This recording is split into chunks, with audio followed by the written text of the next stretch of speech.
شروع اللہ کے نام سے جو بڑا مہربان نہایت رحم والا ہے۔ اے پیغمبر صلی اللہ علیہ وآلہ وسلم، مسلمانوں سے کہہ دو کہ جب تم عورتوں کو طلاق دینے لگو تو ان کی عدت کے شروع میں طلاق دو اور عدت کا شمار رکھو، اور خدا سے جو تمہارا پروردگار ہے ڈرو، نہ تو تم ہی ان کو ایام عدت میں ان کے گھروں سے نکالو اور نہ وہ خود ہی نکلیں، ہاں اگر وہ صریح بے حیائی کریں تو نکال دینا چاہیے، اور یہ خدا کی حدیں ہیں، جو خدا کی حدوں سے تجاوز کرے گا وہ اپنے آپ پر ظلم کرے گا۔ اے طلاق دینے والے، تجھے کیا معلوم، شاید خدا اس کے بعد کوئی رجعت کی سبیل پیدا کر دے۔ پھر جب وہ اپنی میعاد یعنی انقضاء عدت کے قریب پہنچ جائیں تو یا تو ان کو اچھی طرح سے زوجیت میں رہنے دو یا اچھی طرح سے علیحدہ کر دو، اور اپنے میں سے 2 منصف مردوں کو گواہ کر لو، اور گواہو خدا کے لیے درست گواہی دینا۔ ان باتوں سے اس شخص کو نصیحت کی جاتی ہے جو خدا پر اور روز آخرت پر ایمان رکھتا ہے، اور جو کوئی خدا سے ڈرے گا وہ اس کے لیے رنج و محن سے مخلصی کی صورت پیدا کر دے گا، اور اس کو ایسی جگہ سے رزق دے گا جہاں سے وہم و گمان بھی نہ ہو، اور جو خدا پر بھروسہ رکھے گا تو وہ اس کو کفایت کرے گا۔ خدا اپنے کام کو جو وہ کرنا چاہتا ہے پورا کر دیتا ہے، خدا نے ہر چیز کا اندازہ مقرر کر رکھا ہے۔ اور تمہاری مطلقہ عورتیں جو حیض سے نا امید ہو چکی ہوں، اگر تم کو ان کی عدت کے بارے میں شبہ ہو تو ان کی عدت 3 مہینے ہے، اور جن کو ابھی حیض نہیں آنے لگا ان کی عدت بھی یہی ہے، اور حمل والی عورتوں کی عدت وضع حمل یعنی بچہ جننے تک ہے، اور جو خدا سے ڈرے گا خدا اس کے کام میں سہولت پیدا کر دے گا۔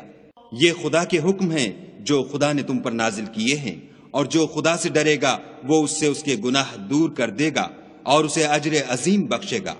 مطلقہ عورتوں کو ایام عدت میں اپنے مقدور کے مطابق وہیں رکھو جہاں خود رہتے ہو، اور ان کو تنگ کرنے کے لیے تکلیف نہ دو،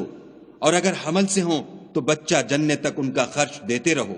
پھر اگر وہ بچے کو تمہارے کہنے سے دودھ پلائیں تو ان کو ان کی اجرت دو، اور بچے کے بارے میں پسندیدہ طریق سے موافقت رکھو،